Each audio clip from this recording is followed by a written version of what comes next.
হলো কি, এত চিৎকার করছো কেন? আরে আরে বাবা, আমি তো তোমার কাছে আছি নাকি? ওই মেয়েটার সাথে তো কি কথা বলছিলে শুনি? আরে না না, সেরকম কিছু নয়। আসলে আসলে ওর পাশ দিয়ে আসার সময় না হঠাৎ করে ওই বিশুদা বিশুদা বলে ডাকলো, আর যেই আমি ওর সামনে গিয়ে দাঁড়ালাম অমনি আমাকে ভালো করে দেখে বললো যে কিছু মনে করবেন না।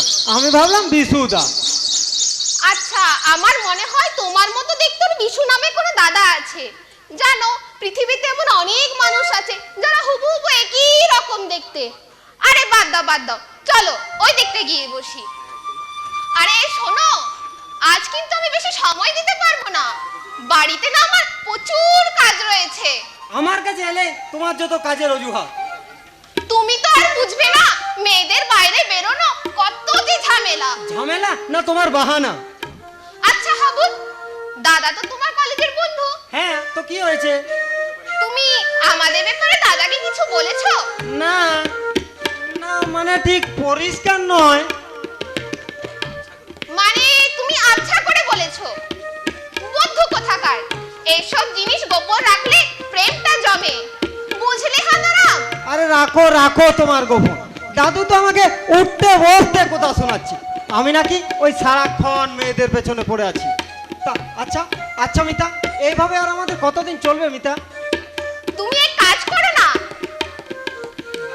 কি কাজ? কি কাজ মিতা? তুমি আমাকে বিয়ে করে একবারই ঘরে তোলো। এক্ষুনি Mita, please please Mita, please please, তুমি তুমি আমাকে একটু ভাবতে সময় দাও মিতা, একটু ভাবতে সময় দাও। তবে তুমি ভাবো কখন তোমার সময় হবে, তারপর তুমি আমায় জানিও। শোনো শোনো মিতা, শোনো শোনো বলছি, শোনো শোনো শোনো। আরে কি করছো কি? হাত ছাড়ো, চারিদিকে সবাই দেখছে তো। আরে দেখুক না দেখুক। এই হাবুল, সার্কাস বসেছে তুমি জানো? হ্যাঁ জানি, ওই ফেমাস সার্কাস। কবে তুমি আমায় নিয়ে যাবে বলো না? আমার না সার্কাস দেখতে খুব ভালো লাগে। চলো চলো, যেতে যেতে সব বলছি, কবে কখন কোথায় দেখা করব সব সব কিছু চলো যেতে যেতে বলছি তোমায়। আচ্ছা ঠিক আছে, বলি কিছু খেলে হতো না? আমার যে খুব খিদে পেয়েছে। বেশ, নিশ্চয় নিশ্চয়, আমি তো ভুলে গিয়েছিলাম। বলো বলো মিতা, বলো তুমি তুমি কি খাবে বলো, তুমি কি খাবে বলো। ওই ফিশ ফিঙ্গার, মোমো আর চিকেন স্যুপ। বেশ বেশ মিতা, বেশ তাই হবে তাই। বুঝলে হাবুল, তুমি না একটা আমি আমি কি আমি কি মিতা, আমি কি বলো না, বলো বলো বলো, আমি কি আমি কি? তুমি না একটা আমার মনের মতো একটা হাঁদারা।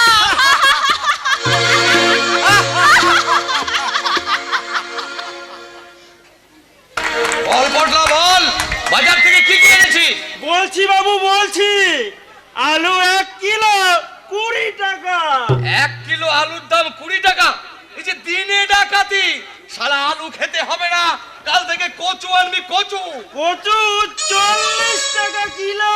পুষ্টির মাথা, খেতে হবে না, কাল থেকে ডাল ভাত খাবো। শালা কচু আবার মানুষে খায়, তার দাম আবার 40 টাকা। এই যে সারা আলুর থেকেও কুলিন। পটল 1 কিলো 60 টাকা। বেরিয়ে যা আমার বাড়ি থেকে। তুই শালা কাল থেকে বাজারে যাবি না বলে দিচ্ছি। আমার ইয়েতে আছলা 5 দিতে চাস তাই না? বলে কি কি দরকার ছিল পটল আনবার? আই গিয়া বৌদিমণি কইলেন ভালো পটল লইয়া আইবি পটলা। বৌদি উনি কইলেন? আরে উনি তো কইবে নেই। আরে তেনাকে তো আর পয়সা রোজগার করতে হয় না। বলে আমার বলে ইয়ে দিয়ে ওই লাল সুতো বেরিয়ে যাচ্ছে, আর তেনারা খাবেন পটল। বলে দিস পটলা, ও সব লাক্সারি এই হরে কৃষ্ণ হাতির বাড়িতে চলবে না। আই গিয়া বাড়িতে অতিথি আইছে। অতিথি? বলে সে আবার কি? আই গিয়া কাল রাত্রি 10টার পর আপনের নাতিন জামাই গদাধর বাবু আইছে। শালাদের কত করে বলে এলাম খেদিকে দিয়ে আয়, শালা কারো কথাটা কানেই ঢুকলো না। এখনো মরো শালা তুমি। আর এদিকে এদিকে আমার ওই নাচ জামাই, তার তো আবার রাজভোগটি ছাড়া মুখে জল খাবার দিয়ে ওঠে না। রাজভোগ আনিছি, পটলা সিঙ্গাপুরি কলা আনিছি বাবু। কি বললি? আর 400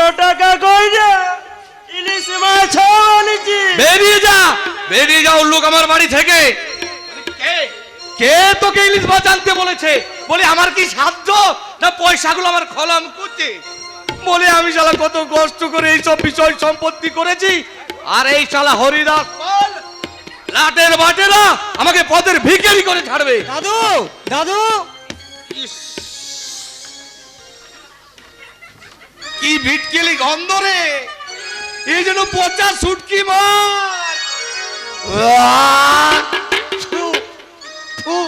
আরে, আই, আই শালা বটলা, তুই কি ওই শালা শুটকি মাছটা খেয়েছিস না কিন্তু শালা? আই গিয়া কি যে কোন হলো ছোট বাবু গায়ে সেন্ট মারছে। কি বললি? হ্যাঁ দাদু হ্যাঁ, এই এতটুকু একটা শিশির দাম মাত্র 150 টাকা। এইটুকু শিশির দাম, তাও আবার 150 টাকা? 150 তো কম দাদু, 150 তো কম। ওইটুকু একটা শিশি 300 টাকা দামেরও আছে। এ বটলা, বলি বটলা রে, তুই দাঁড়িয়ে দাঁড়িয়ে কি দেখছিস? আমার মাথাটা বনবন করে ঘুরছে, মুখটা কেমন ধরাজ ধরাজ করছে রে। আমি মরবার পর আমার সমস্ত বিদয় সম্পত্তি এরা লাটে তুলে দেবে রে, লাটে তুলে দেবে। টাকা দাও দাদু, টাকা দাও, আমার লেট হয়ে যাচ্ছে। কি হবে টাকা দিয়ে? বাহ বাহ বাহ, কলেজে যেতে হবে না, আর তাছাড়া মামার তো হাত খরচ তো আছে নাকি? কলেজে যেতে হবে না, কলেজে যেতে হবে না, দোকানে যাও, সোজা দোকানে। তার মানে অত মানেটা নেবে বুঝিনি বাবু। আমি শালা পাঠশালা তো দূরে যাক, ওই কলেজ অবধি যাইনি, তাই বলে কি আমি মূর্খ? আমি এই লাখ লাখ টাকার বিষয় সম্পত্তি করেছি এই তামাকে বিক্রি করে। আমি তামাক বেচবো না। তোর বাপ বেচবে?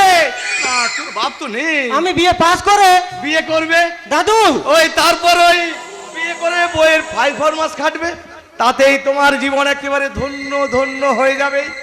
আরে তোমার বড় ভাই আমার বড় নাতি তাই তো করছে, ওই বউ নামক একটা গুপি যন্ত্র এনে দিয়েছি, সেটাই খালি দিন রাত বাজাচ্ছে। আর তাতে তাতে কি বল উঠছে জানিস তোরা? কি বল উঠছে দাদু? ওই হরে কৃষ্ণ হাতি তোমার ইয়েতে বাসি।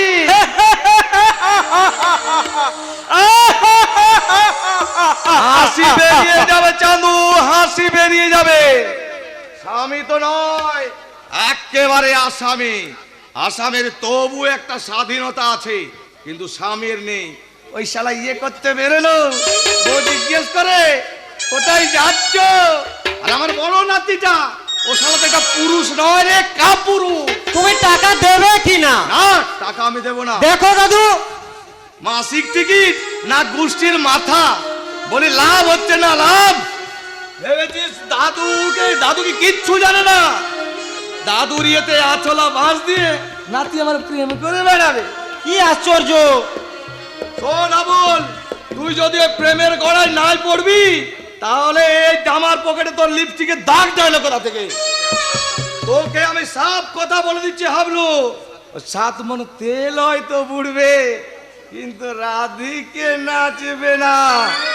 মনে রাখিস, কথাটা বলে গেলাম। শালা কেপন আমি অনেক দেখেছি, কিন্তু এইরকম হাড় কেপন আমি জীবনে দেখিনি। তুই দেখে নিস পড়লা, তুই দেখে নিস, এই বুড়ো মোরে ভূত হয়ে ওই টাকা থলি পাহাড়ে দেবে, এটা তোকে আমি বলে গেলাম, তুই দেখে নিস পড়লা। এই এদের সংসারে আমার হয়েছে যত জ্বালা। একজন কইছে আনতে, আর একজন লাল চক্ষু দেখাচ্ছে। বাজার থেকে যে একটা পয়সা মারবো, পাই টু পাই হিসাব দিতে হইব। তাই তাই আমি একখান কায়দা বাহির করছি। ওই মাছ আনছি 800 গ্রাম, আর কইতাছি 1 কিলো। ওই 200 গ্রাম ওজনের টাকাটা আমার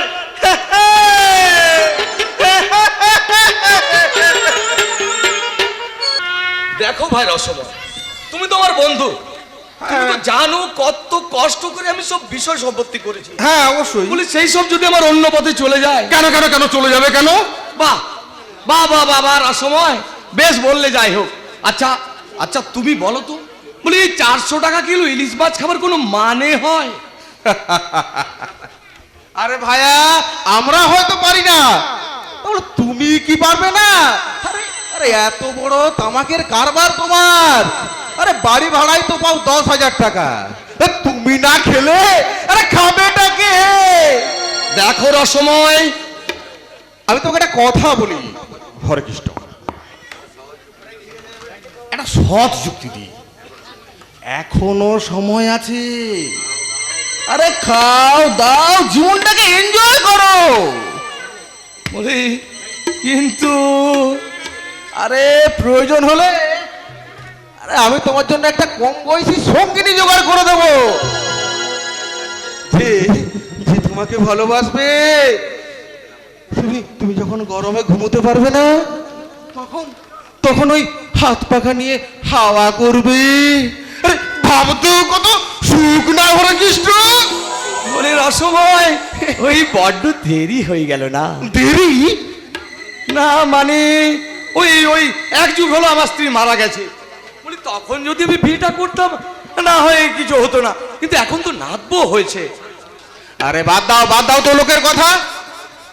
আরে আমার পাঠা আমি লেজে কাটবো না মাথায় কাটবো সেটা তো আমার ব্যাপার। আরে লোকে বলার কি আছে, হে লোকে বলার কি আছে? আরে আরে বাদ দাও, সব কথা বাদ দাও, তুমি ব্যাপারটা বোঝো, আছি তুমি ব্যাপারটা কিন্তু বোঝো। তুমি যখন এই বয়সে কেউ কি মেয়ে দেবে? কিছু বলো না মায়েরি তুমি, একেবারে একেবারে মানে তোর কথার কোনো মানেই হয় না। আরে কোটা মেয়ে চাই বলো তো, তোমার কোটা মেয়ে চাই? হ্যাঁ আরে আরে বিয়ে কি তোমাকে দেখে করবে? হে ওই দেখবে তো তোমার ওই কাঁড়ি কাঁড়ি টাকা, অবশ্য তার বিনিময়ে তুমি পাবে প্রাণ ভরা ভালোবাসা। রসময় রসময়, নাত বোন আমাকে খুব ভালোবাসে। আরে থাক, থাক। আরে আরে আরে বউ, আরে নিজের বউ আর নাত বউ কি এক হলো? বলছি না, তোমার ওই নাত বউ কি তোমার সঙ্গে সমান? ছি ছি ছি, কি এমন সব কথাবার্তা বলো না? ছি। আরে তোমাকে সেই জন্যই বলছি ভাইয়া, আরে নধরকান্তি একটা 18 বছরের কিংবা 20 বছরের একটা যুবতী তোমার প্রাণে আশাতীত আনন্দের জোয়ার বইয়ে দিতে পারে। ঠিক আছে ঠিক আছে রসময়, ওই তুমি তুমি ইয়ে করো, আমি রাজি আছি। বৃথায় তুমি মনটাকে এতদিন উপবাসী রাখলে হরে কৃষ্ণ। আসলে কি জানো তো, নশ্বর এই জীবন, পুত্র কন্যা স্ত্রী সবই মায়া। আচ্ছা, আচ্ছা, আচ্ছা, তুমি এক কাজ করো, এখন এখন আমার তো তুমি আমাকে ওই 1000-5 টাকা দাও দেখি। এত টাকা? আরে বাবা ভজাতে হবে তো নাকি? আরে আরে আরে তোমার বয়সটা ওই টাকার বান্ডিল দিয়ে তো চাপা দিতে হবে রে ভাই। দাও দাও দাও দাও দাও দাও দাও। এই এই এই না তো, তোমার কাছ থেকে দাও দাও দাও দাও ভাই। কিছু দেখি। এই নাও, এই নাও, এখন 2000 টাকা নাও তো। এই মাত্র 2000 আর ওই বাকি 3000? আরে এসো না, বলি এসো না পাত্রীটা দেখে, তারপর তো দিচ্ছি। কিন্তু রসময়, এই আমার 2 নাতি যেন জানতে না পারে, জানতে না ওরা তো গোলমাল করে দিতে পারে। হ্যাঁ পারেই তো পারেই তো পারেই তো।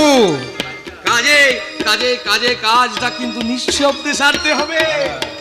আর ওই কাজটা যদি একবার হয়ে যায় রসময়, ওরা ওই যতই চেঁচামেচি করো ফেলে তো আর দিতে পারবে না। আরে ওরা কি তোমাকে ফেলে দেবে? হে ওরা কি তোমাকে ফেলে দেবে? আরে ওরা কি তুমি তুমি কি ওদের রোজগারে খাচ্ছ নাকি? নাকি এই যে তোমার এই এত সমস্ত বিষয় সম্পত্তি আছে নাকি সব ওরা করেছে? ওরা করবে, তবে হয়েছে। এক শালা তো ওই বউ নামক একটা গুপি যন্ত্র বাজছে দিন রাত, আর এক শালা শুধু ওই প্রেম করে বেড়াচ্ছে। আসুক বউ, একবার আসুক, শালাদের এমন টাইট দিয়ে দেব হারে হারে টের পাবে। তাহলে তাহলে রসময় কি হবে? তাহলে তুমি ওই 3000 টাকাটা রেডি করো। হ্যাঁ। আর আমি আমি তোমার জন্য মেয়ে দেখতে আজই বেরিয়ে পড়ছি। এই এই তুমি জানো তো আমার কিন্তু একটা খুব বড় গুণ আছে, আমি খুব তাড়াতাড়ি মানুষের বিয়ে দিতে পারি। শোনো শোনো, তোমার এসব কথাবার্তা শুনতে না মনে হচ্ছে ভেতরে প্রেমটা আরো জেগে উঠছে। একটা গান হোক, সেই ছোটবেলার গানটা দুজনে হোক। হ্যাঁ, ভাদর আশ্বিন মাসে ভ্রমর বসে কাঁচা বাসে, ভাদর আশ্বিন মাসে ভ্রমর বসে কাঁচা বাসে, মন আমার কেমন কেমন করে ও বধূ হে, আর না থাকিও বাপের ঘরে ও বধূ হে, আর না থাকিও বাপের ঘরে ও বধূ হে, আর না থাকিও বাপের ঘরে।